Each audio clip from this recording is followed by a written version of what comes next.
पूर्वं यो वै वेदांश्च प्रहिणोति तस्मै तं देवम् आत्मबुद्धिप्रकाशं मुमुक्षुर्वै शरणमहं प्रपद्ये। ॐ शान्ति शान्ति शान्ति। नमः श्री शंकरानंद गुरुपादाम्बुजानमणे सविलासमहामोह ग्राहग्रासैककर्मणे। भगवत भक्तजन, प्रातःकालीन सत्रे आमादेर आलोच्य विषय विद्यारण्य स्वामी विरचित वेदांतेर ग्रंथ पंचदशी। এই পঞ্চদশীর আনন্দ প্রকরণ নিয়ে আলোচনা চলছে। ব্রহ্মানন্দে যোগানন্দ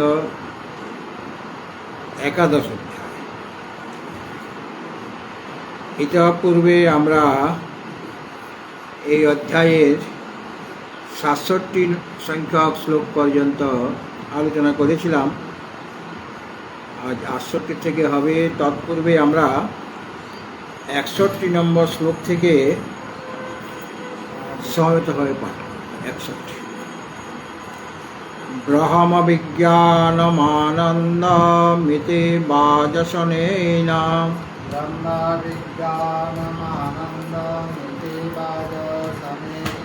পঠ্যন্তত সপ্রকাশং সুখং ব্রহ্মৈব নেত যদা জ্ঞানং তত্র লীনো তো বিজ্ঞানমনোময়ং তয়োরি বিলয়াবস্থা নিদ্রা গানং সশৈবহি বিলীন ঘৃতবৎ পশ্চাৎ স্যাৎ বিজ্ঞানমയോ ঘনা বিলীনাবস্থানন্দময় শব্দেন কথ্যতে।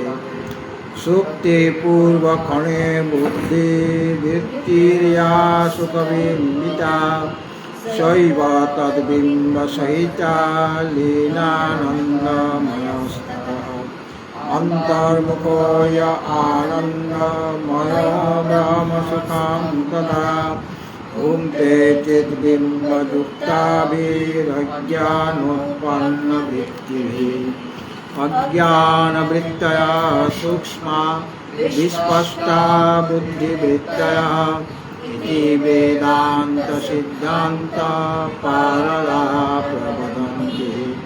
माण्डूक्यतपनयादि श्रुतिस्वेतदतिस्फुटम् आनन्दमय भोक्तृत्वं ब्रह्मानन्दे च भोक्ता। এটা আমি বলার পর একীভূত সুষুপ্তস্থ প্রজ্ঞান ঘনতাং গতঃ আনন্দময় আনন্দময় আনন্দভোগ চেতোময় বৃত্তিভিः একীভূত সুষুপ্তস্থ প্রজ্ঞান ঘনতাং গতঃ আনন্দময় আনন্দভোগ চেতোময় বৃত্তিভিः।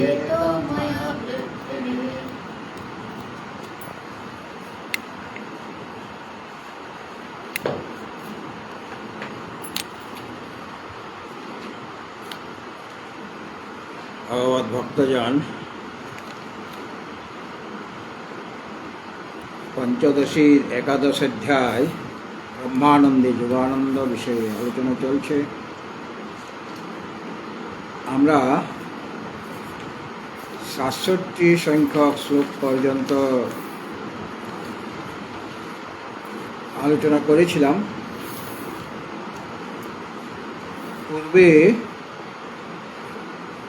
মান্ডুক্য উপনিষদের একটি মন্ত্র উল্লেখ করে বলা হয়েছে, সুষুপ্ত স্থান একীভূত প্রজ্ঞান ঘন এব আনন্দময় হে আনন্দভোগ চেত মুখ। এটা মান্ডুক্য উপনিষদের 5 নম্বর মন্ত্র। এই সুষুপ্ত যার স্থান, মানে সুষুপ্তি যার স্থান, সুষুপ্তির যে থাকে, এবং যেখানে বাহ্য এবং আভ্যন্তর সমস্ত প্রকার বিষয় বিজ্ঞান থাকে না, হয় বিষয়ের, কিন্তু সুষুপ্তিকালে কোনো বিষয়ের মানে বাহ্য বিষয় এবং আন্তর বিষয়। বাহ্য বিষয় মানে জাগ্রত অবস্থার যে বিষয়গুলি, আর আন্তর বিষয় মানে স্বপ্ন অবস্থার যে বিষয়গুলি, সেই বিষয়ের জ্ঞান ওই সময় থাকে না। কখন? সুষুপ্তিকালে। তো ওই সুষুপ্তিতে যার স্থান, সেই ব্যক্তি একই ভাব প্রাপ্ত হয়, তার সাথে এক হয়ে যায়, এবং কেবল এই প্রকৃষ্ট জ্ঞানমূর্তি প্রচুর আনন্দপূর্ণ, মানে আনন্দময়, মানে প্রচুর আনন্দপূর্ণ এবং আত্মানন্দ ভোজী, আনন্দভোগ, স্বরূপানন্দ ভোগ করে। এবং স্বীয় যে বোধশক্তি, যার মুখস্বরূপ মানে প্রধান আর কি, নিজের যে চেতমুখ বলা হচ্ছে, চেতমুখ, চেত মানে চৈতন্য বা বুদ্ধি, নিজের বোধশক্তি যার মুখ মানে মুখস্বরূপ, সেই প্রাজ্ঞ আত্মা এর তৃতীয় পাদ, এরকমভাবে মান্ডুক্য উপনিষদে বলা হয়েছে। ওই কথাটি মান্ডুক্য উপনিষদ, ওই কথাটি 68 নম্বর শ্লোকে বলা হচ্ছে। 68 নম্বর শ্লোকটি আমরা পড়লাম, আরেকবার পড়ে নিচ্ছি। একীভূত সুষুপ্তস্থ প্রজ্ঞান ঘনতাং গতঃ আনন্দময় আনন্দভোগ চেতোময় বৃত্তিভিঃ।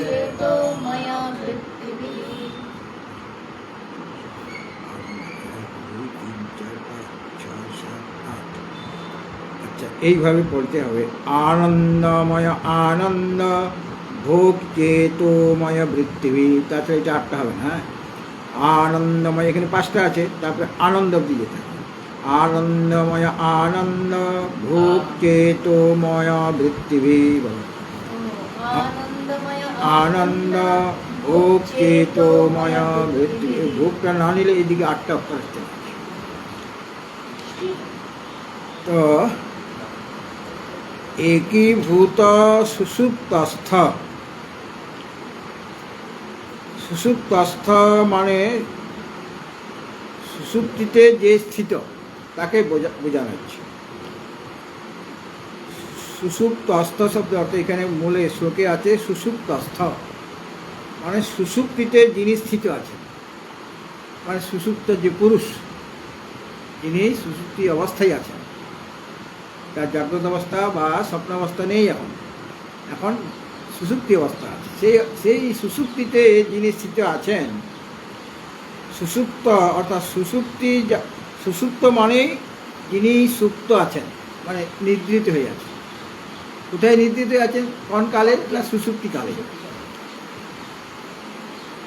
এইভাবে যিনি সুষুপ্ত মানে সুষুপ্তিতে যিনি স্থিত হয়ে আছেন, সুষুপ্তিতে অবস্থান করছেন, মানে সুষুপ্ত হয়ে আছেন, সেই ব্যক্তিকে সুষুপ্ত বলা হয়। যিনি সুষুপ্তিতে অবস্থান করছেন, তিনি, তাকে বলা হচ্ছে সুসুপ্তস্থ। এখানে মূলে যেটা বলা হয়েছে সুসুপ্তস্থ, সুষুপ্তি, এটাকে সংক্ষেপে সুপ্তিও বলা হয়। সুষুপ্তির জায়গায় সুপ্ত বলতে হবে। তো তিনি সুষুপ্তিতে মানে সুষুপ্তির যিনি অভিমানী, তার এখন সুষুপ্তি অবস্থা আছে। জাগ্রত অভিমানী বা স্বপ্ন অভিমানী নয়, তিনি এখন সুষুপ্ত অভিমানী, মানে সুষুপ্তির অভিমানী। তিনি আনন্দময়, ময় প্রত্যয়টা, ময়াট প্রত্যয়, টটা লোপ হয়ে যায়। এটা কয়েকটা অর্থে ব্যবহার করা হয়। একটা হলো বিকার অর্থে, যেমন আমি বললাম দারুময়, দারু মানে কাঠ, দারু মানে কাঠ, দারু মানে কাঠ। মানে দারু চিনি বলি না, দারু চিনি, দেবদারু বলা, দেবদারু গাছ। দারু মানে বৃক্ষ, দারু মানে বৃক্ষ। তো দারুময় যখন বলছি, দারু সে বৃক্ষটা, ওটা যেটা কাঠটা নিলাম সেটাকেও দারু বলা হয়। যখন দারু চিনি বলছি মানে ওই যে দারচিনি যেটাকে আমরা বলছি, মানে ওটাতে গাছের একটা ছাল টক। দারুময় মানে দারুর দ্বারা যেটা গঠিত যে মূর্তি, সেটা দারুময় মূর্তি। মানে দারুর বিকার কি না, দারুর ওটা বিকার, দারু মানে যে বৃক্ষ, সে বৃক্ষেরই বিকার, অর্থাৎ দারু দিয়ে মূর্তিটা তৈরি হয়েছে। যেমন মৃন্ময় বলা হয়, সেরকম দারু। মৃন্ময় মিলে মাটির বিকার, ওখানে বিকার অর্থে হয়েছে। হ্যাঁ, বিকার। কিন্তু আমি যখন বলছি অন্নময় যজ্ঞ, অন্ন প্রচুর, প্রচুর অর্থ মঠ প্রত্যয় হয়। মানে বিকার অর্থে যেমন মঠ প্রত্যয় হয়, সেরকম প্রচুর অর্থে মঠ প্রত্যয় হয়। যেমন অন্নময় মানে অন্ন প্রচুর, এখানে অন্নের কোনো অভাব নেই, যে যাবে সেই খাবে। এমন একটা যজ্ঞ হচ্ছে, এখানে কোনো বাদ বিচার নেই, কোনো আমন্ত্রণের কোনো ব্যাপার নেই, যে আসবে পাত পড়বে তাকেই অন্ন দেওয়া হবে। এটা অন্নময় মানে অন্ন প্রচুর। সেরকম আনন্দময় মানে আনন্দ প্রচুর, অনেক আনন্দ আছে। হ্যাঁ, আর পরমাত্মা কিন্তু আনন্দময় নয়, উনি হলেন আনন্দ, আনন্দ স্বরূপ। আনন্দ স্বরূপ। আনন্দময় বললে ভুলে যাবে, হ্যাঁ, তাহলে কম আছে, অভাব আছে। তাহলে কিছু অভাব আছে। হ্যাঁ। তাহলে আনন্দময় মানে আনন্দ প্রচুর।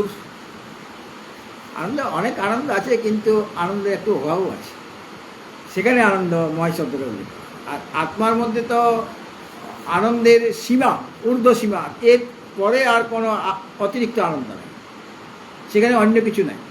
মানে আনন্দ কিছু কম আছে তা নয়, আনন্দ প্রচুর মানে তাহলে কিছুটা অংশ কম আছে।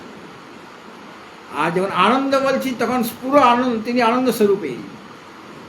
আগেও বলা হয়েছিল যে বিজ্ঞানম আনন্দম ব্রহ্ম, ব্রহ্ম কীরকম, তিনি বিজ্ঞান স্বরূপ মানে জ্ঞান স্বরূপ এবং আনন্দ স্বরূপ। আনন্দময় কিন্তু বলা নেই, আনন্দ শব্দটা উল্লেখ করা হয়েছে। তাহলে পর আনন্দময়, এখানে যে শব্দটা আছে আনন্দময়, আনন্দভোগ, আনন্দময় মানে আনন্দ প্রচুর। এখানে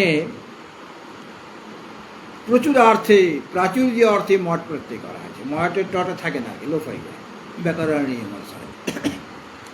যেমন জলময় স্থান, একটা স্থান জলময় মানে সব জল, জল যেদিকে যাচ্ছে শুধু জলেই দেখা যাচ্ছে। হ্যাঁ, অধিকাংশই জল, মাঝে মাঝে একটু স্থলও আছে, কিন্তু অধিকাংশই জল, এই জন্য জলময়। জলময় মানে কোথাও মানে ভূমি নাই তার বলা হচ্ছে না, মাঝে মাঝে ভূমি আছে কিন্তু জলের প্রাচুর্য, জলময় স্থান, জলময় স্থানম। সেরকম আনন্দময় মানে আনন্দ প্রচুর এবং আনন্দ ভোগ, এখানে শুধু আনন্দের ভোগ করে বলা হয়েছে। আনন্দ মানে স্বরূপভূত যে আনন্দ, হ্যাঁ ওটাই। আর আনন্দময় হলো আনন্দ প্রচুর, অর্থাৎ আনন্দকে যিনি ভোগ করেন মানে স্বরূপ আনন্দের ভোগ করেন। এবং চেতময় বৃত্তিভি, কিসের দ্বারা সে এটাকে ভোগ করবে, স্বরূপ আনন্দ ভোগ করবে। চেতময় বৃত্তিভি, চেত মানে চৈতন্য, চেত চিত চিত, চিত মানে চৈতন্য, সৎ চিত আনন্দ। আর চেত মানে চৈতন্য, এখানে বলা হয়েছে চেতময় মানে চৈতন্যময়, মানে তৎপ্রচুর, চৈতন্য যেখানে প্রচুর আছে, চিত প্রচুর আছে। অর্থাৎ চিত প্রচুর কোথায় থাকে, মানে সব পুরা চৈতন্য নয়, চৈতন্য প্রচুর। মানে ওই যে পূর্বক্ষণে, সুষুপ্তির পূর্বক্ষণে কি অবস্থা হয়েছে, সে চৈতন্যের প্রতিবিম্ব নিয়ে বুদ্ধিবৃত্তি সেটা সে লীন হচ্ছে। হ্যাঁ, বুদ্ধিবৃত্তি যে লীন হচ্ছে, ওই চৈতন্যের প্রতিবিম্ব নিয়ে সে যাচ্ছে, সুষুপ্তিতে লীন হচ্ছে। সুতরাং চৈতন্যের প্রতিবিম্ব সহিত এরকম যে বৃত্তি সকল বুদ্ধিবৃত্তি, তার দ্বারা মানে চেতময়ী বৃত্তি সমূহ দ্বারা, অর্থাৎ চৈতন্যের প্রতিবিম্ব আছে সেই বৃত্তিতে, তার দ্বারা তিনি আনন্দ ভোগ হন, অর্থাৎ আনন্দ ভোগ করেন। কার দ্বারা আনন্দ ভোগ করবেন? ওই চৈতন্যের প্রতিবিম্ব সহিত যে বৃত্তি সকল, তার দ্বারা তিনি আনন্দ ভোগ, সেই চৈতন্যময়ী যে চৈতন্যের প্রতিবিম্ব সহিত যে বৃত্তি, মানে এটাকে বলা হচ্ছে চেতময়ী বৃত্তি। যদি বৃত্তি আর চৈতন্য আলাদা করি তখন চেতময়ী বৃত্তি বলা হবে, আর যখন সমাস করে নেওয়া হবে তখন এখানে বলা হচ্ছে চেতময় বৃত্তি, সমাস করা আছে। সমাস করলে ওটা তখন পুংলিঙ্গে স্ত্রীলিঙ্গ দিতে হবে, পুংলিঙ্গে যেটা হবে সেটাই দিতে হবে। নাহলে চেতময়ী। তো চেতময়ী বৃত্তি যেহেতু স্ত্রীলিঙ্গ, তাহলে চেতময়ী বৃত্তি, বৃত্তিটা স্ত্রীলিঙ্গ, তাহলে তার বিশেষণটা ওই রকম দিতে হবে। চেতময়ী বৃত্তিভি চৈতন্যময়ী, মানে চৈতন্যের প্রতিবিম্ব যে বৃত্তিতে আছে, চৈতন্যের প্রতিবিম্ব যে বৃত্তিতে আছে সেটাকে বলা হচ্ছে চেতময়ী বৃত্তি। তার দ্বারা তিনি আনন্দ ভোগ, মানে আনন্দ ভোগ করেন, মানে স্বরূপভূত যে আনন্দ সেটা ওই সুষুপ্তি অবস্থায় ভোগ করেন। অর্থাৎ ওই সুষুপ্ত একীভূত, তখন সেখানে একতা প্রাপ্ত হয়ে যান। হ্যাঁ, মানে তার সাথে এক হয়ে যান, কেননা এক হওয়ার জন্য যে বাধাগুলি ছিল সে বাধা এখানে নাই। শরীরে আমার অভিমান মানে এক হতে দিচ্ছে না, ইন্দ্রিয় আমি, ইন্দ্রিয় অভিমান আমাকে এক হতে দিচ্ছে না, মানে উপাধি রয়ে গেছে। আর বিষয় আছে, বিষয়ে আমার অভিমান আছে, বিষয়গুলি আমাকে এক হতে দিচ্ছে না। কিন্তু ওই অবস্থায় তিনি একীভূত হয়ে যান, অর্থাৎ একীভূত, অর্থাৎ এক হয়ে যান। সুষুপ্তস্থ মানে সুষুপ্তিতে যিনি স্থিত হয়ে আছেন, অর্থাৎ সুষুপ্তি অবস্থার অভিমানী যে জীব, তিনি একীভূত, মানে তখন তো সে জীব না, জীব তখন ব্রহ্ম হয়ে যায়। কিন্তু ওই বুদ্ধিবৃত্তিটা তো লীন হয়ে আছে প্রতিবিম্ব সহিত, চৈতন্যের প্রতিবিম্ব সহিত বুদ্ধিবৃত্তি অজ্ঞানে লীন হয়ে আছে। কাজেই তার কোনো আকার না থাকলেও সে তার কিন্তু নাশ হয়ে যায় না, সে আছেই। সুতরাং ওই সুষুপ্তিস্থিত অর্থাৎ সুষুপ্তির যে অভিমানী, তিনি একীভূত, মানে সমস্ত বিক্ষেপ নাশ হয়ে গেছে। এক হওয়ার জন্য যে সমস্ত বিক্ষেপগুলি ছিল আগে, সেই বিক্ষেপ এখন নাই, কোনো বাধা নাই। বাধা না থাকাতে একীভূত, তিনি একতা প্রাপ্ত হন। একীভূত মানে একতা লাভ করেন, একীভূত মানে এক হয়ে যান। এবং প্রজ্ঞান ঘনতাম গত, আর কেবল প্রজ্ঞান মানে অনুভূতি, কেবল অনুভূতি যার স্বরূপ, কেবল অনুভূতি আছে, আর কিছু নেই, মানে জ্ঞান আছে। ব্রহ্মই হলো জ্ঞান, আবার তিনি আনন্দ। বিজ্ঞানং আনন্দং ব্রহ্ম আগে বলা হয়েছিল। ব্রহ্ম কীরকম? তিনি বিজ্ঞান, বিজ্ঞান মানে অনুভূত জ্ঞান, আর তিনি হচ্ছেন আনন্দ। সুতরাং তিনি ওই প্রজ্ঞান ঘনতাম গত, প্রজ্ঞান ঘন মানে সেই যে জ্ঞান, জ্ঞানের যে ঘনীভূত রূপ, মানে অনুভূতি, কেবল অনুভূতি আছে, আর কিছু নাই। একটা গলিত বস্তু, এটা গলি দেওয়া হয়েছে, সেখানে অন্য কিছু প্রবেশ করতে পারে, কিন্তু ওইটাই যখন জমে যাবে তখন তার ভিতরে আর কিছু থাকবে না। হ্যাঁ, তখন কেবল সেটাই আছে, আর অন্য কিছু নেই। ঠিক আছে, সেরকম ঘনীভূত রূপ কেন বলা হচ্ছে? ওখানে জ্ঞান ছাড়া আর কিছু নাই, জ্ঞানের ঘনীভূত রূপ, মানে জ্ঞান মানে এখানে অনুভূতি, কেবলমাত্র অনুভূতি আছে, আর কিছু নাই। এটা হলো ঘনীভূত রূপ। প্রজ্ঞান ঘনতাম গত, কেবল অনুভূতি যার স্বরূপ, অর্থাৎ কেবল অনুভূতিটাই আছে। অনুভূতি মানে জ্ঞান, এই যে অনুভূতি, ওটাই হলো জ্ঞান। আর আনন্দ আছে। সুতরাং কেবল অনুভূতি যার স্বরূপ, অর্থাৎ যিনি প্রজ্ঞান ঘনতা লাভ করেছেন, মানে কেবল জ্ঞানেই আছে, মানে অনুভূতিই আছে। এবং আনন্দময়, যিনি অত্যন্ত আনন্দপূর্ণ, আনন্দ প্রচুর, কিন্তু আনন্দ স্বরূপ নয়, তিনি আনন্দ প্রচুর।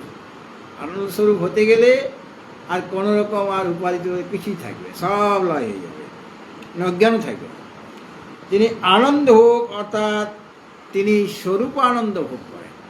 এই আনন্দটা স্বরূপ আনন্দ, সেটা ভোগ মানে যেমন সর্বে ভবন্তু সুখিনঃ, সর্বে সন্তু নিরাময়া, সর্বে ভদ্রাণি পশ্যন্তু ন কশ্চিৎ দুঃখ ভাগ ভবে।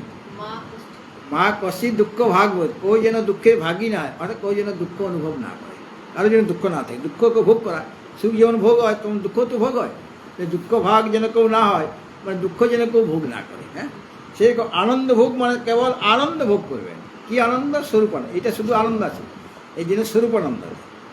কিসের দ্বারা? না চেতোময় বৃত্তিভি। ওই আনন্দটা কিসের দ্বারা?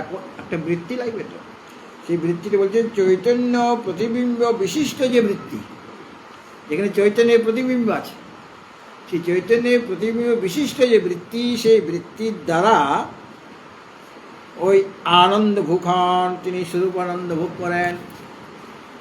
এইটা হলো অর্থ। হ্যাঁ, যিনি সুষুপ্তস্থ তিনি একীভূত হন, মানে একরূপতা প্রাপ্ত হন, তার সাথে এক হয়ে, যেমন নদ নদী সাগরের সাথে মিলে যায়, এক হয়ে যায়, সেরকম তিনি একরূপতা এবং প্রজ্ঞান ঘনতা প্রাপ্ত। প্রজ্ঞান ঘন মানে কেবল অনুভূতি আছে, এবং আনন্দময় তিনি, মানে তিনি আনন্দ প্রচুর, এবং তিনি চেতময় বৃত্তিসমূহ দ্বারা, চেতময় বৃত্তি মানে যেখানে চিতের প্রতিবিম্ব পড়েছে যে বৃত্তিতে, সেরকম বৃত্তির দ্বারা স্বরূপানন্দ ভোগ করেন। এটা ওই মান্ডুক্য উপনিষদে বলা হয়েছে আর কি। সেখানে একটি মান্ডুক্য এবং নৃসিংহোত্তর তাপনীয় উপনিষদ, এই উপনিষদে এই কথাটা বলা হয়েছে। আগে আমি এটার উদাহরণ দিয়েছিলাম, যেমন সুষুপ্ত স্থান একীভূত প্রজ্ঞান ঘন এব আনন্দময় হি আনন্দভূক চেতমুখ। এইটা হলো মান্ডুক্য উপনিষদের মন্ত্রটা, 5 নম্বর। সেরকম নৃসিংহ তাপনীয় উপনিষদেও ওই কথাটি আছে, সেটা আমার কাছে এখন নাই। এখন এই যে একীভূত বলা হয়েছে, এক হয়ে যায়, প্রত্যেকটা শব্দের ব্যাখ্যা করবেন। হ্যাঁ, মুন্ডক উপনিষদে যেমন বলা হয় সুষুপ্ত স্থান একীভূত হও, প্রজ্ঞান ঘন এব আনন্দময় হি আনন্দমুখ আনন্দভূক চেতমুখ, এটা মান্ডুক্য উপনিষদে বলা আছে। এখন ওটা যে পদগুলি আছে, যেমন একীভূত আছে, প্রজ্ঞান ঘন আছে, তারপরে ওগুলো আলাদা আলাদাভাবে ব্যাখ্যা করা হবে। হ্যাঁ, তারপরে চেতমুখ আছে, আছে কি না উপনিষদে? ওটা এখন উপনিষদের ব্যাখ্যা করা হবে, ওটার অর্থ হচ্ছে। তাহলে পর উপনিষদের যে মন্ত্রটি আছে আমার, মান্ডুক্য উপনিষদের 5 নম্বর মন্ত্র। হ্যাঁ, দেখো 5 নম্বর মন্ত্র দেখো, সেখানে লেখা আছে সুষুপ্ত স্থান একীভূত প্রজ্ঞান ঘন এব আনন্দময় হি আনন্দ মুখ আনন্দ ভূক চেত মুখ, 5 নম্বর মান্ডুক্য উপনিষদ। পেয়েছ? এখন ওখানে যে একীভূত বলা হয়েছে ওই উপনিষদে, হ্যাঁ, এবং প্রজ্ঞান ঘন বলা হয়েছে, চেতমুখ বলা হয়েছে, এইগুলো একটা একটা করে অর্থটা বলবেন। কে বলবেন? বিদ্যারণ্য স্বামী গ্রন্থ। এখন 69 নম্বর শ্লোকে একীভূত, তাহলে এই যে আবার যে বিস্তার করছেন, তার মানে একীভূত অর্থটা আমি ভালোভাবে বুঝতে পারবো, বা প্রজ্ঞান ঘনটা কি, বা ওই চেতমুক্ত শব্দের অর্থ কি, যদি আমি বলে দিলাম সংক্ষেপে, কিন্তু এ বিস্তারিতভাবে বলছেন আচার্য বিদ্যারণ্য মুনি। দেখো 69 নম্বর, বিজ্ঞানময় মুখ্যরিয় রূপযুক্ত পুরাধুনা সালয়েনৈকতাং প্রাপ্ত বহু তণ্ডুল পৃষ্ঠবৎ। এটা দৃষ্টান্ত দেবেন, একীভূত হওয়ার দৃষ্টান্ত, বহু তুণ্ডল পৃষ্ঠবৎ। আরেকবার বলো, বিজ্ঞানময় মুখ্যরিয় রূপযুক্ত পুরাধুনা সালয়েনৈকতাং প্রাপ্ত বহু তণ্ডুল পৃষ্ঠবৎ। বহুতণ্ডল পৃষ্ঠবৎ। অর্থাৎ মান্ডুক্য শ্রুতিতে যে এসেছে একীভূত এই পদটা, এই একীভূত বলতে আমরা কি বুঝি? একতা প্রাপ্ত আপনি বলে দেওয়া হয়েছে, কিন্তু কীরকম একতা প্রাপ্ত তার জন্যে বলছেন য পুরা মানে অন্যটা হবে এরকম, ইয় পুরা বিজ্ঞানময় মুখ্যই রূপই যুক্ত স অধুনা লয়েন একতাম প্রাপ্ত বহু তণ্ডুল পৃষ্ঠবৎ। মানে চালকে যখন পিষে ফেলি, জল দিয়ে দিয়েছি, তাহলে একটা পিটুলি হয় কিনা, পিঠা বানাবার সময় পিটুলি বানান কিনা। চাল তো তণ্ডুল তো অনেক, সব তণ্ডুলকে আগে গুঁড়া করলাম, পিষে ফেললাম, পিষে ফেলার পর ওটার মধ্যে জলও দিয়ে দিলাম, মন্ড হয়ে গেল। এখন একটা মন্ড হলো, ওটাকে বলে পিটুলি। এটা পিঠে। বহু তণ্ডুলও পিষ্টে বানানো, এখন পিঠে মানে পিঠা বানানো হবে ওটা দিয়ে। ওই পিটুলি আগে তো বানাতে হয় পিঠা বানাবার জন্য, কিন্তু ওখানে কি একটা চাল আছে? অনেক চাল আছে। এইটা হলো দৃষ্টান্ত। এখন দেখো, ইয় পুরা যে আত্মা পূর্বে, পূর্বে মানে জাগরণ অবস্থায় বা স্বপ্ন অবস্থায়, হ্যাঁ, এখানে বিজ্ঞান এবং মুখ্য ইয় রূপই যুক্ত পুরা অধুনা, পুরা ইয় পুরা মানে অন্য হবে ইয় পুরা। যদিও পুরা শব্দটা অনেক পরে আছে, মানে প্রথম লাইনে একদম পুরা যোগ অধুনা।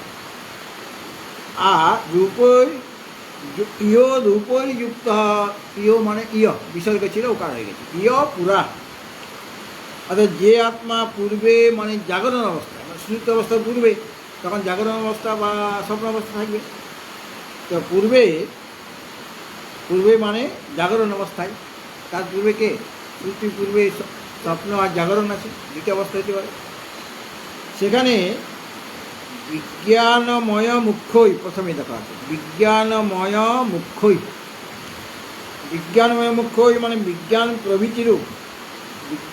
মুখ শব্দের অর্থ প্রভৃতি, মুখ মুখ্য, মুখ্যই মানে মুখ্য শব্দের অর্থ প্রভৃতি অর্থ বলা যায়। হ্যাঁ, তো বিজ্ঞানময় প্রভৃতিরূপ,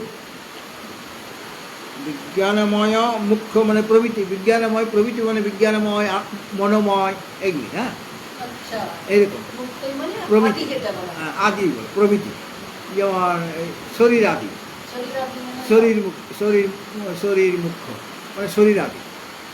তো বিজ্ঞানময় মুখ্যই বিজ্ঞানময় প্রভৃতি রূপ, তার দ্বারা, ওটা তৃতীয়ার বহুবচন আছে। হ্যাঁ, তৃতীয়ার বহুবচন আছে, যেমন ওই নরেন নরাভ্যাম নরই, আচ্ছা ওইকার আর বিসর্গ হয়ে যায়, সেরকম হয়ে গেল মুখ্যই। হ্যাঁ, তো বিজ্ঞানময় প্রভৃতি রূপে বা এখানে একটা বৃহদারণ্যক উপনিষদ আছে, 4-4-5 তোমাদের দিচ্ছি তোমার করে। হ্যাঁ,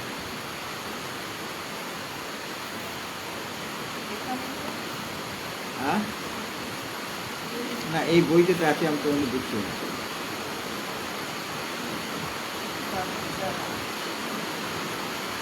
এটা দেখো, এখানে 212 লেখা আছে, ভালো করে ধরবে।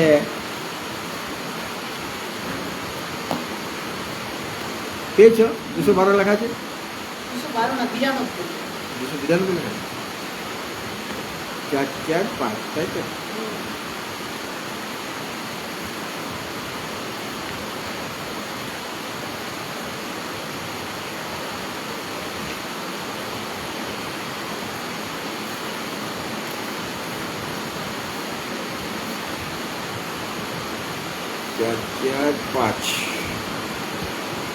দেখো লেখা আছে স বা অয়ম আত্মা ব্রহ্ম। পেয়েছ?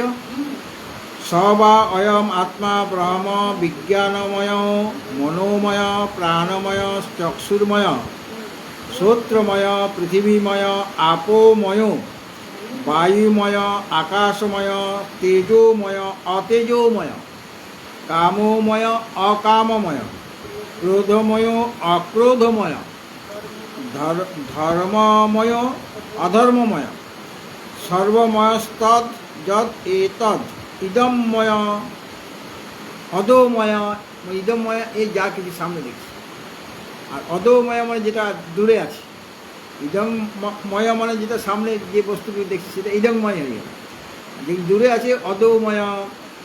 ইতি যথাকারী যথাচারী তথা ভবতি, সাধুকারী সাধু ভবতি, পাপকারী পাপো ভবতি, পুণ্য পুণ্যেন কর্মণা ভবতি, পাপ পাপেন। পাপ শব্দটা যখন পুংলিঙ্গ হিসেবে ব্যবহার হবে তখন পাপী ব্যক্তিকে বোঝাবে, যেমন পাপোহং পাপ কর্মাহং আছে না, ওখানে পাপোহং ওখানে বিসর্গ আছে পুংলিঙ্গ, কাজে পাপোহং মানে আমি পাপী, পাপোহং মানে আমি পাপী এরকম বলছি। আর পুণ্য শব্দটাও যখন পুংলিঙ্গ হবে তখন পুণ্য কর্মকারী, পাপোহং পাপ কর্মাং, পাপ পুংলিঙ্গ বলে পাপীকে বোঝায়। আর পুণ্যটা যদি পুংলিঙ্গ হয় তখন পুণ্য যে করে পুণ্যকারী, আর যদি ক্লিবলিঙ্গ হয় পাপম তখন পাপটাকে বোঝাবে, পাপীকে নয় পাপকে বোঝাবে।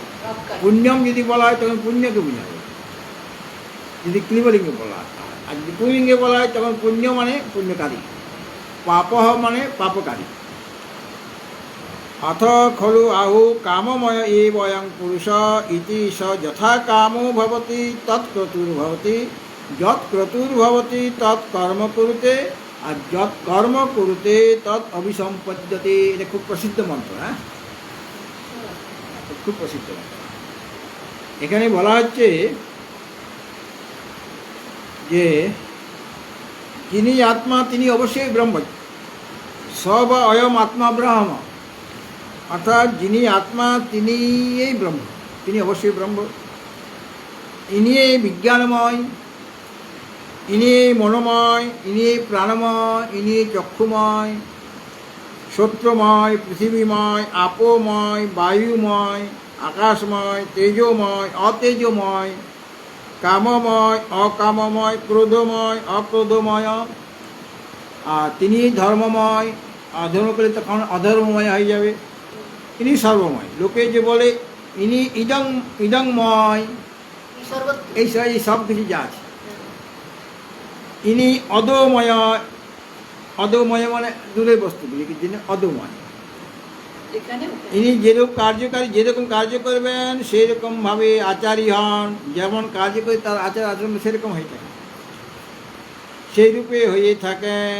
শুভকারী হলে, পুণ্যকর্মকারী হলে তিনি সাধু হবেন, মানে পুণ্যকারী হবেন। যে পুণ্যকর্ম করবেন সে কী হবে, পুণ্যকারী হবে। আর যিনি পাপাচারী, পাপ আচরণ করেন তিনি পাপী হয়ে যাবে, হ্যাঁ। আর পুণ্যকর্মের ফলে পুণ্যবান, যিনি পুণ্যকর্ম করেন তার ফল হচ্ছে সেই ব্যক্তি পুণ্যবান হয়ে যাবেন। আর পাপকর্মের ফলে তিনি পাপবান হন, পাপ যে করবে সে পাপবান হবেন, অশুভ কর্ম করছে। বিশেষ করে বলে যে জীব অবশ্যই কামময়, কেন যখন কামনা থাকে তখন তিনি কামময় হয়ে যাবেন জীব, সে তো উপাধি আছে এখন, তখন জীব অবশ্যই কামময়। তিনি যেরকম কামনাবান হবেন, যেরকম কামনা করবেন, আমাদের মনের মধ্যে যেরকম বাসনা আছে, যেরকম বাসনার উদয় হবে তিনি সেই রকম কর্ম করবেন, কৃত সংকল্প হবেন যে আমার কামনাটা পূর্ণ করা দরকার। এবং যিনি যেরকম কৃত সংকল্প হবেন, যেরকম আমি সংকল্প করবো অমুক জিনিসটা আমার চাই, হ্যাঁ, যিনি কামনাবান হবেন তিনি সংকল্প করবেন, হ্যাঁ, কৃত সংকল্প মানে ওটা আমার চাই। আর যিনি কৃত সংকল্প হবেন তিনি সেই রকম কর্ম করবেন যেটা আমার চাই। যখন সংকল্প করলেন তখন সেই অনুসারে তোমাকে কর্ম করতে হবে, তাই না। আর যেরকম কর্ম তিনি করবেন, কেউ পাপ কর্ম করছে, কেউ পুণ্যকর্ম করছে, কারণ কামনা অনুসারে কেউ পাপকর্মে লিপ্ত হয়ে যাচ্ছে, কেউ পুণ্যকর্মে লিপ্ত হচ্ছে, হ্যাঁ। যেরকম কর্ম করবেন সেই রকম ফল সম্পাদন করবেন, সেরকম ফল পাবে। এটা বৃহদারণ্যকের আছে।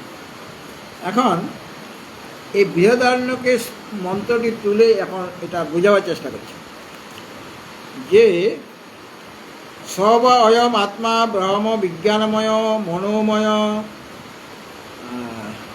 তারপরে কী ছিল, আনন্দময় নাকি ছিল, বন্ধ করে দিয়েছে? মনোময়, বিজ্ঞানময়, আনন্দময়। আনন্দময় আছে না? হ্যাঁ। আনন্দময় না, প্রাণময়, বিজ্ঞানময়, মনোময়, প্রাণময়। প্রাণ শব্দে প্রয়োগ করা আছে এই উপনিষদে, বেদান্তে। সেখানে আত্মা শব্দের অর্থ হলো সংসারী আত্মা। সংসারী মানে জীব, আচ্ছা। মানে জীবাত্মা, সে হলো সংসারী আত্মা। আর যিনি পরব্রহ্ম তিনি পরমাত্মা। শুধু আত্মা বললে যদিও পরমাত্মাকে আত্মা শব্দ দ্বারা উল্লেখ করা যেতে পারে, কিন্তু যখন আমি কেবল আত্মা বলবো তখন সংসারী আত্মা বলতে হবে।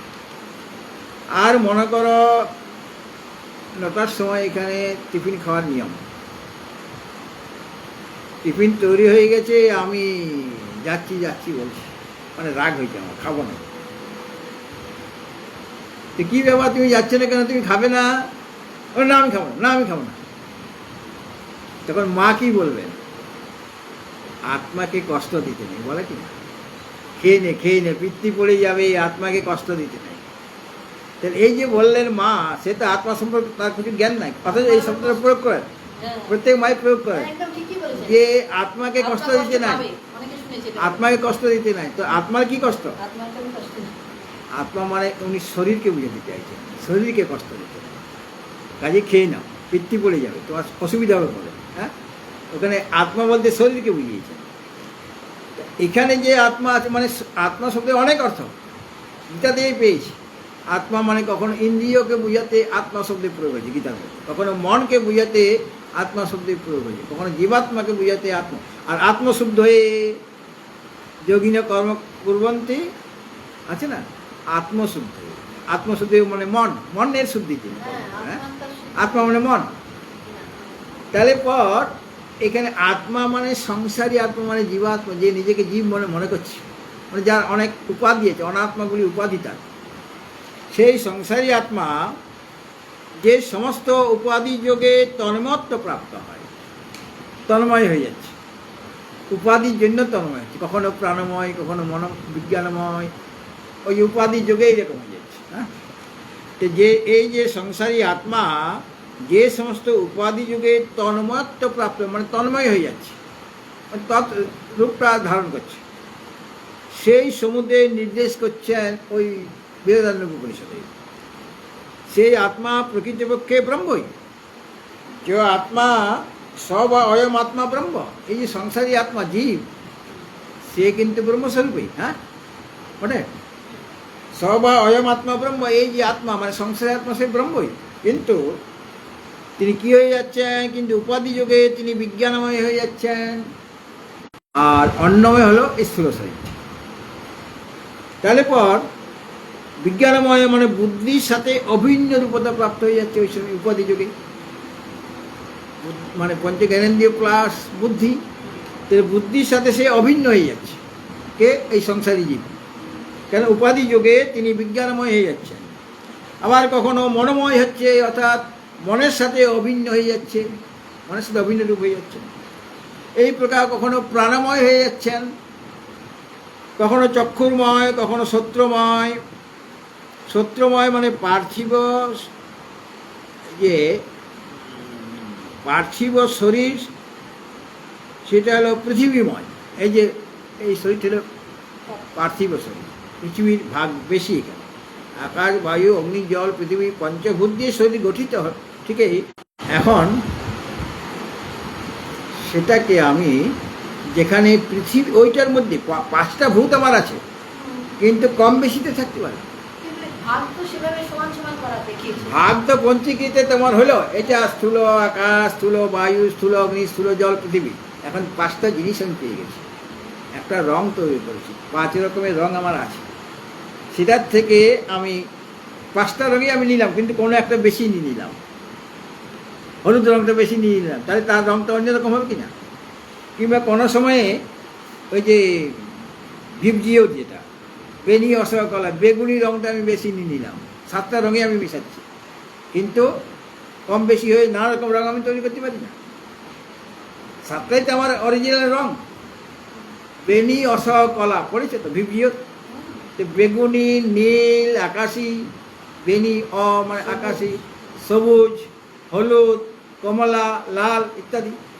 তো এই যে 7টা রং আছে, এখন আমি 7টা রঙে আমি রেখেছি। আলাদা আলাদাভাবে। এইভাবে এক একটা রঙের পরিমাণ এক এক রকম দিচ্ছি। যখন আরেকটা আমি তৈরি করব, 7টা রঙেই নিলাম, কিন্তু কোনো একটা ভাগ বেশি দিয়েছি আমি, আর অন্যটারও বেগুনি যতখানি দিলাম, ওই তারপরে যে নীলটা হচ্ছে কম দিলাম, বা আকাশিটা একটু বেশি দিলাম, এইভাবে আর আমি নানা রকম রঙ তৈরি করতে পারি 7টা রঙ দিয়ে। তাহলে এক একটাতে এক একটার ভাগ বেশি থাকে, হয় কি না এরকম? তাহলে অনেক অনেক রঙ, 7টা রঙ থেকে আমি 1000 রঙ তৈরি করতে পারি কি না? ওইগুলি মিশ্রিত করে 7টাই মিশাচ্ছি, কিন্তু কোনোটা ভাগ বেশি, কোনোটা ভাগ কম, এরকমভাবে হতে পারে। সেরকমই আমাদের যে পার্থিব শরীর, এখানে পার্থিব মানে পৃথিবীর ভাগটা বেশি। এই জন্য এটাকে বলা হচ্ছে মর্ত্যলোক। মর্ত্যলোক মানে যেখানে মরণ হয়, কিন্তু এটা পৃথিবী নাম দেওয়া হয়েছে। এই এই এই এই আমাদের থাকার জায়গাটার নামেই পৃথিবী। আমি তো সেটা জানতাম। পৃথিবী মানে মাটি। হ্যাঁ, পৃথিবী তো তাই। পৃথিবী মানে মাটি। এখানে যত প্রাণী আছে সব পার্থিব শরীর। এখানে যত এই গাছপালা সব পার্থিব শরীর। হ্যাঁ, আর যে পুকুরে যে মাছটি আছে সে জলীয় শরীর নয়, কিন্তু সেটাও পার্থিব। পড়ে? তাহলে এখানে পৃথিবী ভাগটা বেশি, পৃথিবী তত্ত্বটা ভূতটা বেশি আছে, অন্যগুলি কম আছে। আর যেমন দেবতা, তাদের শরীরটা পঞ্চবদ্যী গঠিত, কিন্তু অগ্নির ভাগটা বেশি ওখানে, তৈজস শরীর বলা আছে। আবার জলীয় শরীর আছে যেটা বরুণ লোকে প্রসিদ্ধ, সেই প্রাণীর মধ্যে জলের ভাগটা বেশি, অন্য ভাগগুলি কম। আবার কিছু কিছু আছে বায়বীয় শরীর, আকাশ শরীর হয় না, বাকি 4টা শরীর হয়। এই যে 4 প্রকারের শরীর: পার্থিব শরীর, দেবতাদের তৈজস শরীর, আর জলীয় শরীর বরুণ লোকের। জলীয় শরীর মানে জলের ভাগটা বেশি।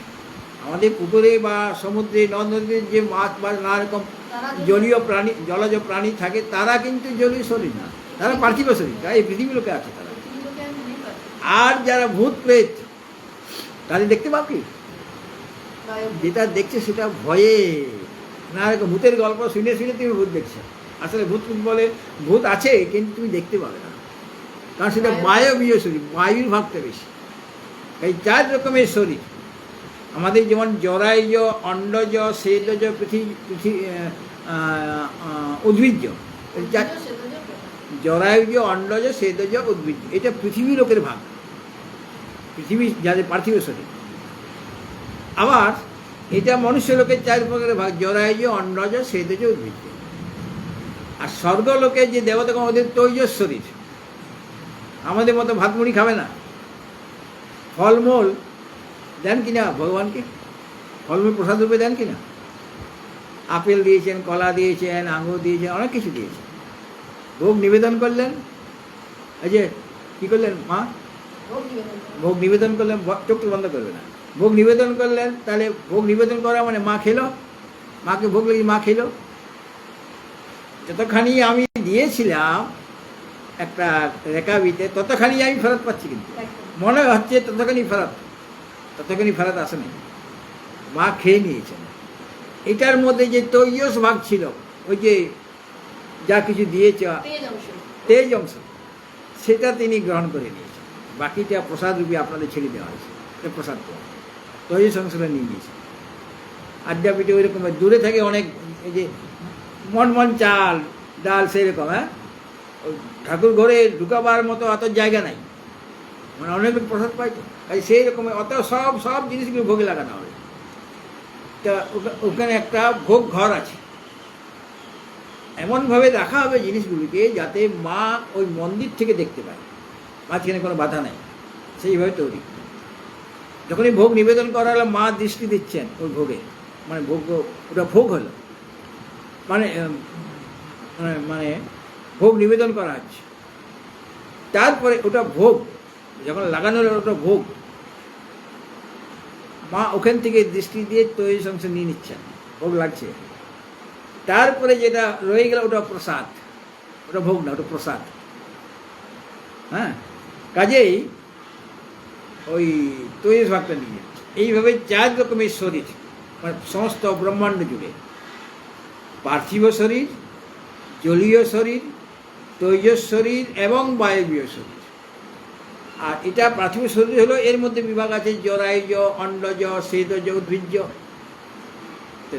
সকলের খাবার আলাদা আলাদা, সবাই একরকম খাবেন। দেবতারা যা খাবে, দেবতারা তো অমৃত খেয়েই থাকবে, হ্যাঁ?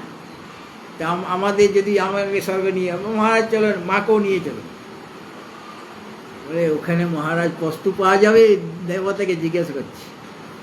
আর আলু আলু আর ওল, কচু বাটা, এগুলি পাবো? বলে না না, ছি ছি ছি, এগুলি কী পাবে? ওখানে তো কেবল অমৃত, তৈজস খাওয়া। তাহলে আমি এই শরীর নিয়ে ওখানে গেলে মারা যাবো, আমার খাবার পাওয়া যাবে না, খেতেই পাবো না।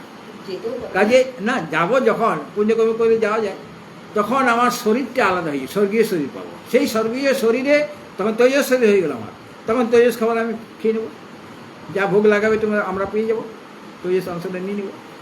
এই হলো অমৃত। সুতরাং এখানে বলা হচ্ছে যে মানে ওইভাবে মানে যেটা বলা হচ্ছে যে ওই তেজময়, বায়ুময়, আপময়, পৃথিবীময়। পৃথিবীময় মানে ওই পার্থিব শরীর যার, সে হলো পৃথিবীময়। হ্যাঁ, পার্থিব শরীর, পৃথিবীর ভাগটা বেশি, তাহলে অন্য ভাগটা কি নাই? না, পৃথিবীর ভাগটা বেশি, কিন্তু ওখানে আকাশ আছে, আকাশের তত্ত্ব আছে, জল আছে, বায়ু আছে, অগ্নি আছে। আর যেটা আপশরীর, সেখানে জলীয় শরীর, জলের ভাগটা বেশি, আপময়। হ্যাঁ, আর যেখানে আকাশময়, আকাশময় তো আকাশের তো কোনো ভাগ হয় না, মহাকাশ তো একটাই, কিন্তু যখন উপাধি হয়ে যায় তখন সেটা ঘটাকাশ, পটাকাশ, মঠাকাশ এরকম ভাবে হতে পারে। হ্যাঁ, আর তেজময় মানে তেজের ভাগটা বেশি। আর অতেজময়, যাদের তেজের দ্বারা উৎপন্ন নয় শরীরটা, তারা অতেজময়। কামময়, যাদের মধ্যে কামনা খুব বেশি। অকামময় মানে যাদের কামনা নাই। সেরকম ক্রোধময় মানে যার ক্রোধ আছে, রাগ দেশ থাকার জন্য ক্রোধ হয়ে যাচ্ছে, লোভ আছে বলে ক্রোধ হচ্ছে। কারণ ক্রোধ কখন হয়? যখন মনে হিংসা থাকে, লোভ থাকে, তখনই ক্রোধ হয়। ধ্যায়ত বিষয়ান পুংস সঙ্গস্তে সুপজায়তে সংঘাত সঞ্জায়তে কাম। ওই আসক্তি থেকে কামনা জাগে, আর কামনা পূর্ণ না হলে ক্রোধ হয়ে যাবে। তাহলে কেউ কেউ ক্রোধময় হয়ে যাচ্ছে, আর কেউ কেউ অক্রোধময়, তারা ওই রাগদেশ নাই, লোভ টোভ নাই, তাহলে অক্রোধময়। সেরকম ধর্মময় মানে ধর্ম বেশি করে, ধর্মের আচরণটা যারা বেশি করে তারা ধর্মময়। আর অধর্মময় মানে অধর্মটা যারা বেশি করে। পুণ্য আছে, মাঝে মাঝে দান ধ্যানও করি, কিন্তু অন্যায় কাজটাই বেশি আমার, সে হল অধর্মময়। আর সর্বময় মানে সব কিছু তার মধ্যে আছে। যেহেতু প্রত্যক্ষ গ্রাহ্য যে বস্তুময়, ইদংময় মানে প্রত্যক্ষ বস্তু, যেটা চোখের সামনে তুমি দেখছো, সেটা হলো ইদংময়, যেটা এখানে উপনিষদে বলা হয়েছে। সেরকম পরোক্ষ বস্তু, প্রত্যক্ষ বস্তু, সেটা বলা হচ্ছে ইদংময়। আর যেটা পরোক্ষ বস্তু আমি চোখে দেখছি না, সেটা হলো অদময়। সব বিরতি নিয়ে এই শ্রুতিবচন থেকে বর্ণিত যে বিজ্ঞানময় প্রভৃতি, এখানে বিজ্ঞানময়, মনোময় ইত্যাদির নাম বলা, চক্ষুময়, সত্যময় ইত্যাদি নাম বলা হলো। এই বিজ্ঞানময় প্রভৃতিরূপ যে আকাশ, সে তার দ্বারা যুক্ত। এখানে যে বলা হয়েছে না, বিজ্ঞানময় মুখ্যৈর রূপৈর যুক্ত, এটা মূলে বলা হয়েছে।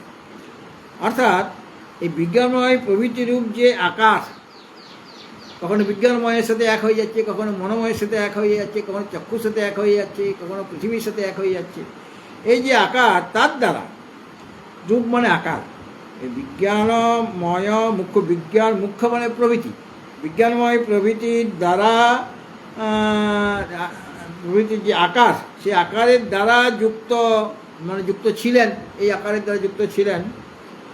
স এব অধুনালয়ে ন মানে এটা জাগ্রত অবস্থা, পুরা মানে পুরাকালে, মানে জাগ্রত অবস্থায় এইরকম যে ছিল।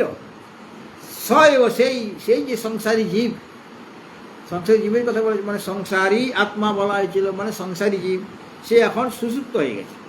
স এব সেই যে সংসারী জীব, তিনি এই অধুনা মানে এখন, এখন মানে সুষুপ্তিকাল, এখন সুষুপ্তিকাল, সুষুপ্তিকালে লয়ে ন অর্থাৎ সেই আত্মা, সংসারী আত্মা এখন, অর্থাৎ সুষুপ্তিকালে লয় হেতু, অর্থাৎ বুদ্ধি ও মনোরূপ উপাধির বিলয় হেতু, ওই যে উপাধিগুলি থাকার জন্য সে বিজ্ঞানময়, আনন্দ, মনোময় ইত্যাদি হয়েছিল।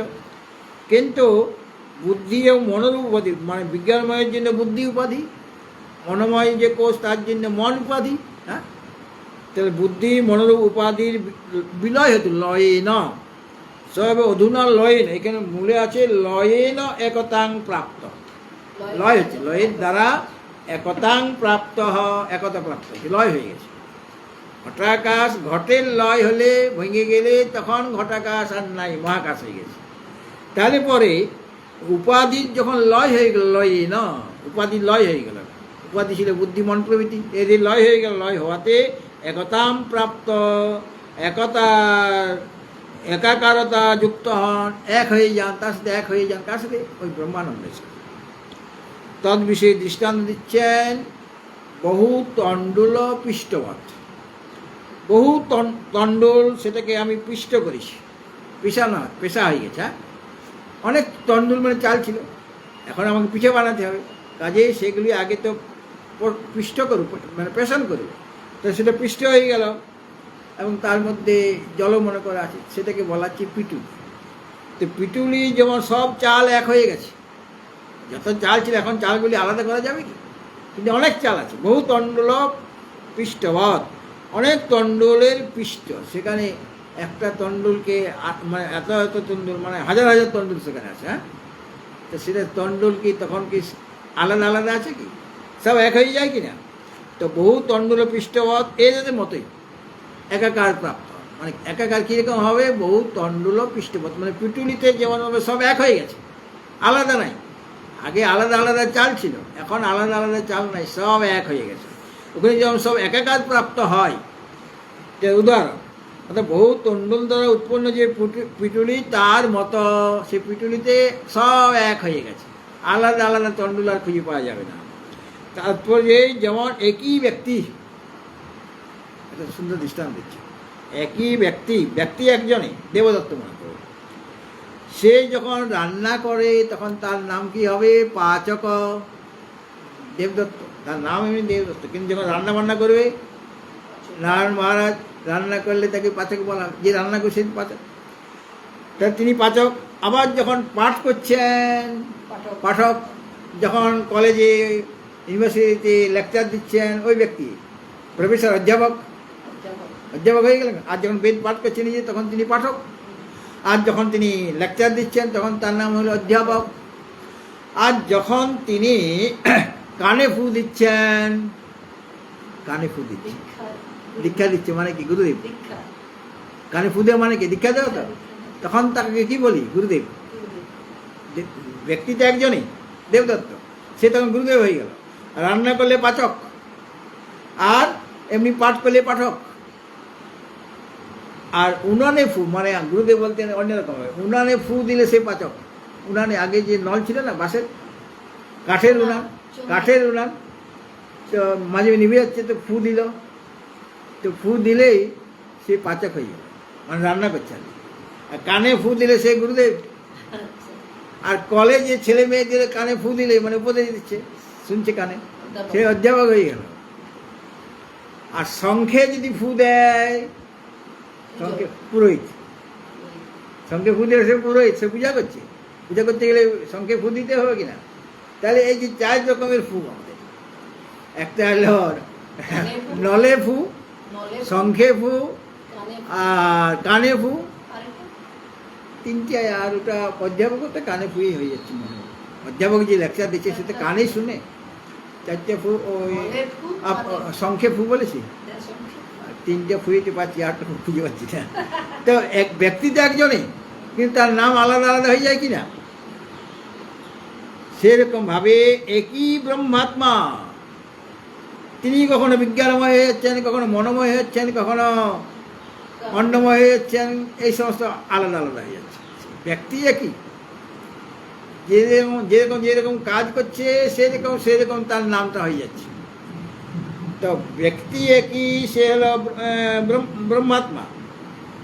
তিনি এই উপাধিবশত যখন যে কাজটা করছে, সে অনুসারে কখনো বিজ্ঞানময়, কখনো মনোময়, কখনো চক্ষুময়, কখনো সূত্রময়, এইরকম হয়ে যাচ্ছে। এবং ওই উপাধির সাথে তার তাদাত্ম্য অধ্যাস হয়ে যাচ্ছে, মানে এক হয়ে যাচ্ছে। হওয়াতে সেই রূপযুক্ত বলে তিনি অভিহিত হন, অর্থাৎ তদ আকারযুক্ত হয়ে যায় তিনি।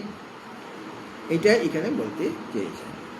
সুতরাং যে আত্মা পূর্বে অর্থাৎ জাগরণ অবস্থায় বিজ্ঞানময় প্রভৃতি যে রূপ মানে আকারের সাথে যুক্ত ছিল, তিনি এখন অর্থাৎ সুষুপ্তি কালে সুষুপ্তির যে বিলীন অবস্থা, সেখানে বহু তণ্ডুল পৃষ্ঠবৎ অর্থাৎ পিটুলির মতো, অনেক তণ্ডুল দিয়ে তৈরি যে পিটুলি, সেই পিটুলির মতো একতা প্রাপ্ত হয়ে যাবেন, এক হয়ে যাবেন। কখন? সুষুপ্তিতে। সুষুপ্তিতে তিনি এক হয়ে যাবেন। ওখানে যে বলা হয়েছিল একীভূত, ওই মান্ডুক্য উপনিষদে, মান্ডুক্য উপনিষদকে বোঝাবার জন্য বৃহদারণ্যকে শিখাল। হ্যাঁ, মান্ডুক্য উপনিষদ যে একীভূত শব্দটা, সেখানে যদিও আচার্য শঙ্কর ভাষ্য রচনা করেছেন, সেখানে তিনি ভাষ্য দ্বারা একীভূত শব্দের অর্থ করেছেন, কিন্তু সাহায্য কার নিতে হয়েছে? বৃহদারণ্যকে সাহায্য নিতে হয়েছে, তবে কি ওটাকে ব্যাখ্যা করতে পারবে। আর তাতে সব একসাথে সব পড়া আছে। এই যখনই মান্ডুক্য উপনিষদ তিনি লিখছেন ভাষ্য, তখন সব ভাষ্যের মূল জিনিসটা সব এসে আসতে হচ্ছে। কাজে উদাহরণ দিতে তার অসুবিধা হচ্ছে না। হ্যাঁ, কোথায় এটা, এটাকে বোঝাবার জন্য কোন উপনিষদের সাহায্য নিতে হবে, নাকি মহাভারতের সাহায্য নিতে হবে, নাকি কোনো পুরাণের সাহায্য নিতে হবে, ভাগবতের সাহায্য তিনি নেননি।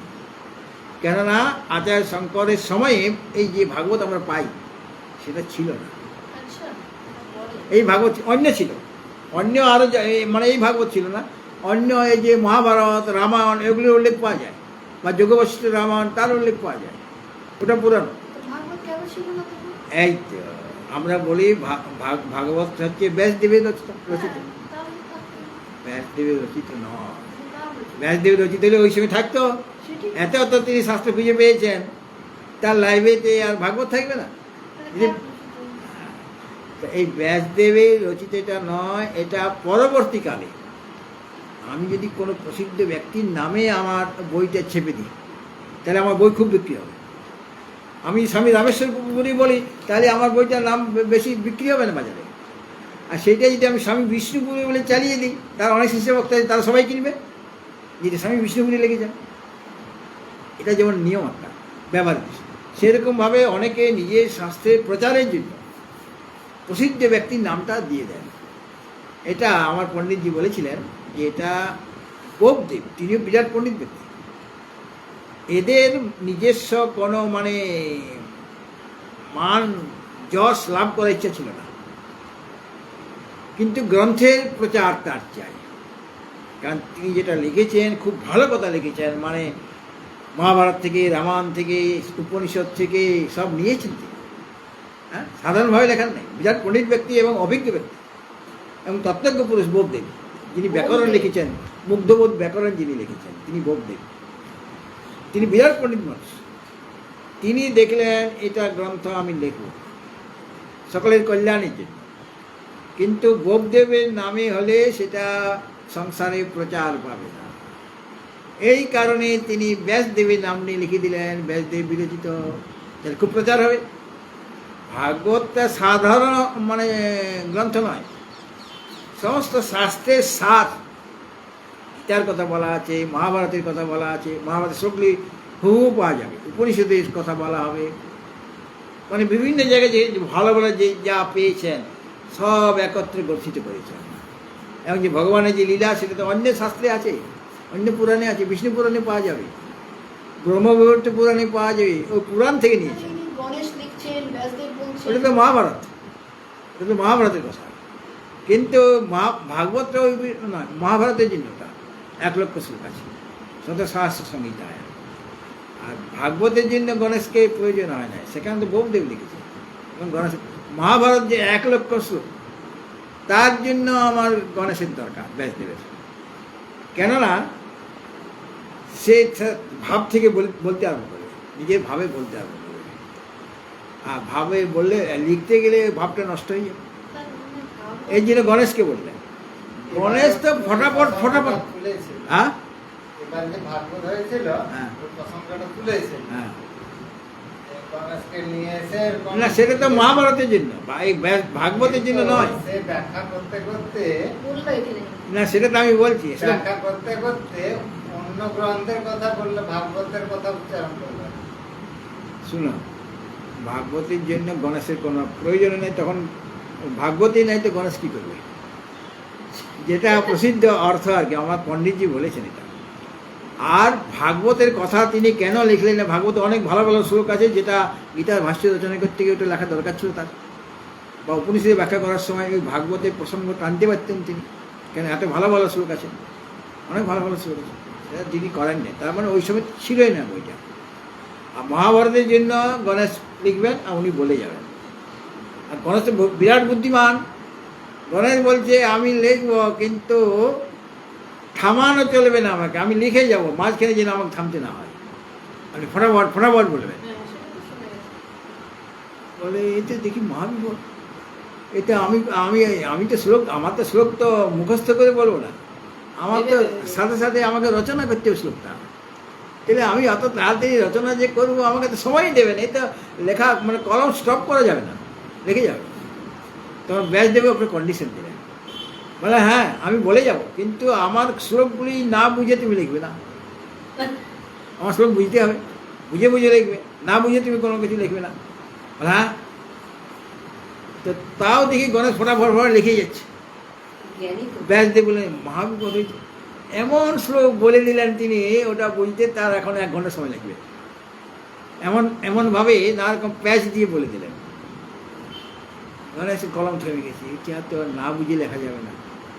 তো বুঝতে গিয়ে তার অনেক সময় লেগে যাচ্ছে। ততক্ষণে তিনি আর কয়েকটা শ্লোক রচনা করে দিচ্ছেন। হ্যাঁ, ও শ্লোকটার অর্থ বোঝার চেষ্টা করছে, মানে বুঝে নেবে সে, তার বুদ্ধি আছে। মানে অনেক মারপেজ দিয়ে কথাটা বললো। আমরা যদি কোনো কথা মারপেজ দিয়ে বলি, তাহলে অত সহজে তুমি আমার কথাটা বুঝতে পারবে না। আমার কথা বোঝার জন্য তোমাকে টাইম নিতে হবে, তবে কি তুমি বুঝতে পারবে। তো সেইভাবে মহাভারত রচনা আছে। ভাগবতের জন্য এই পদ্ধতি, এই কাহিনী নাই। কেউ যদি বলে থাকেন সেটা বলতে পারেন, সবাই কিন্তু বলে থাকে। বললে কি হবে, এটার কোনো ইয়ে নেই। যে এই যেমনভাবে সে বলে দিল সেদিন, তুমি শুনেছ যে ধ্রুবজি তপস্যা করতে গেছে, আর সেখানে বলছে ওখানে তো মধুবনে গেছে, আর সেখানে অনেক মুনি ঋষিরা আছে, তাদের আশ্রমে গিয়ে তাদের নিমন্ত্রণ হচ্ছে, তাকে নিমন্ত্রণ করে নিয়ে যাচ্ছে। এই কথা লেখা আছে ভাগবতে? ওটা বেকার বলে। ওটা বলেছে কি না? হ্যাঁ। তাহলে ওটা কেন বললো? ওই রকম কথা কোনো ভাগবতে পাবে তুমি? না, না, না, কোথাও নেই তো। ওখানে এসে বেচারি নারদের উপদেশ কোথাকার দিয়েছে। কথা বলে। তো এইরকম পাঠক কথাকার বলে। যারা কথাকার, তারা এরকম বলে, যেটা কোথাও পাওয়া যাবে না, তারপরে মানে হাসাবার জন্য। হ্যাঁ, হ্যাঁ, হ্যাঁ। হাসাবার জন্য নয়, কথায় রস। তারপরে একই কথা যদি সব জায়গায় বলতে থাকে, এটার কোনো মূল্য নেই, মানে গুরুত্বই নাই, ওই রকম মানে মূল্যহীন কথাটা। হ্যাঁ। এবং লোকের মনের যে ধারণাটা পাল্টে যাবে। না, একটু কমসে কম ধ্রুব তথ্যটা ভুল দেওয়া যাবে না। লোকের আসলে ইয়ে খেতে যাবে, না, না, তথ্যটা- ওই মধুবনে আর কোনো মুনিই ছিল না, তথ্যটা তো ভুল দেওয়া যাবে তার জন্য না। বলতো। তথ্যটা ভুল দেওয়া যাবে না। কাজে এইরকমভাবে তুমি টিভি দেখো, টিভিতে কৃষ্ণের চরিত্র আছে, অমুকের চরিত্র দেখতে, হনুমানের চরিত্র, যেগুলো হনুমান চরিত্র নাই। সিরিয়ালগুলো এখন ওইসব করে, সেটা সিরিয়াল মানে রাবারের মতো, ইলাস্টিকের মতো টেনে টেনে, যেটা নাই সেটাতে সব তৈরি করছে, উপন্যাসের মতো রচনা করে দিচ্ছে। যাই হোক, এটা আলাদা ব্যাপার। হ্যাঁ, বিষয়টা। সুতরাং যেমন একই ব্যক্তি এরকম অন্য অন্য নাম তার হতে পারে, ওটা উপাধিবশত তার নাম হচ্ছে, কিন্তু ব্যক্তি একজন। সেরকমভাবে আনন্দ, বিজ্ঞানময়, মনোময়, অন্নময় ইত্যাদি, তখন তার ওই নামটা হয়ে যাচ্ছে, সেই উপাধি যুক্ত হয়ে যাচ্ছে। সে আসলে সে ব্রহ্মাত্মা, এই আত্মা হলেন ব্রহ্মস্বরূপী, সে বিজ্ঞানময় বা মনোময় নয়। কিন্তু ওই রকম উপাধি দ্বারা যখন যুক্ত হয়ে যাচ্ছে, তখন তার নামটা এরকম হয়ে যাচ্ছে, এবং সে তখন সেখানেও এক হয়ে যাচ্ছে, মানে তার সাথে এক হয়ে যাচ্ছে, কিন্তু উপাধি সহিত সে এক হচ্ছে। আর ওগুলো যখন থাকবে না, তখন সেই সংসারী আত্মা মানে জীবাত্মা, সে তো ব্রহ্মস্বরূপেই। এটা বুঝাবার জন্য বহু তণ্ডুল পৃষ্ঠ। এখানে যেটা দৃষ্টান্ত দেওয়া হলো, একই ব্যক্তি বিভিন্ন রকম ক্রিয়ার সাথে যুক্ত হয়ে যাচ্ছে, যুক্ত হওয়াতে তার সেই রকম নাম হয়ে যাচ্ছে। আসলে ব্যক্তি তো সেই দেবদত্ত একজনই, তার নাম ভিন্ন ভিন্ন হয়ে যাচ্ছে। তাই বলে কি যে কোনো পাচককে দেবদত্ত বলা হবে? পাচক তো অনেক আছে সংসারে, অনেক দেবক আছে, সবাই কি দেবদত্ত? দেবদত্ত রূপে দেবদত্ত একজন। আর ক্রিয়া ভেদে এক একটা ক্রিয়া এক এক রকম, ক্রিয়া ভেদে তার নাম আলাদা আলাদা হয়ে যাচ্ছে। ক্রিয়া ভেদে নাম আলাদা হলেও ব্যক্তি কিন্তু একজন। যেমন ব্যক্তি একজনই, সেরকমভাবে সেই জীবাত্মা সেটা ব্রহ্মস্বরূপী, তার সাথে তিনি একীভূত হয়ে যান, অর্থাৎ সুষুপ্তিতে ব্রহ্মানন্দ ভোগ হচ্ছে, সাধারণ আনন্দ নয়। এমনি বৈশ্বিক আনন্দ হলে তার সাথে দুঃখ থাকতো, কিন্তু ওই সময় দুঃখ কিছু থাকে না। এই জন্য একীভূত, এই একীভূত শব্দের অর্থ এই বৃহদারণ্যক উপনিষদের ব্যাখ্যা থেকে জানতে পারি। আর সেইটাই আচার্য মানে বিদ্যারণ্য মুনি এই শ্লোকের মাধ্যমে সেটা বললেন। বিজ্ঞানময় মুখ্যুর্য রূপযুক্ত পুরাধুনা স্বলয়ে নৈকতাং প্রাপ্ত বহুত অণ্ডুল পৃষ্ঠবৎ। হ্যাঁ, এটা বৃহদারণ্যক উপনিষদকে অবলম্বন করে তিনি লেখলেন। আর বহুত অণ্ডুল পৃষ্ঠবৎ সেটা নিজের একটা উদাহরণ দিলেন। হ্যাঁ, যেমন স্বামী ওটা ওটা ওটা ওখানে নাই, মানে বৃহদারণ্যকে নাই, কিন্তু বৃহদারণ্যক উপনিষদের সাহায্য নিয়ে তাকে ওই একীভূত শব্দের যে পদটা আছে মান্ডুক্য উপনিষদ তার অর্থটা বলতে হবে। তাহলে দেখো পঞ্চদশী পড়তে গেলে তোমার উপনিষদের ব্যাখ্যা পেয়ে যাবেন, এবং শুধু একটা উপনিষদ নয়, ভিন্ন ভিন্ন উপনিষদ, কখনো ঈশ উপনিষদ, কখনো কেন, কখনো কঠ, এক একটা অর্থ। আবার যোগ দর্শন এসে যাবে, আবার গীতা এসে যাবে। গীতা আর প্রসিদ্ধ যে উপনিষদগুলি এখানে উপনিষদ গ্রন্থাবলীতে আছে তার থেকেও আলাদা আরও অনেক উপনিষদ আছে। আমি তো নামটাই জানতাম না, কালকে যেটা কৈবল্য উপনিষদ, তারপরে আছে কৌশিতকী উপনিষদ, এরকম আরও অনেক উপনিষদ আছে। যেমন নারদ তাপনীয় উপনিষদ, নৃসিংহ তাপনীয় উপনিষদ, নারদ পরিব্রাজক উপনিষদ আছে, নারদ পরিব্রাজক উপনিষদ, উপনিষদ অনেক। তো অনেক উপনিষদের মানে মন্ত্রগুলি পাওয়া যায় ওই আচার্য শঙ্করের ভাষ্যে পাওয়া যায়। আবার এখানেও দেখছি অনেক অনেক উপনিষদের উল্লেখ করছেন আর কি। হরি ওম পূর্ণমদা পূর্ণমিদং পূর্ণাৎ পূর্ণমুদাচ্যতে পূর্ণস্য পূর্ণমাদায় পূর্ণমেবাবশিষ্যতে। ওম শান্তি শান্তি শান্তি।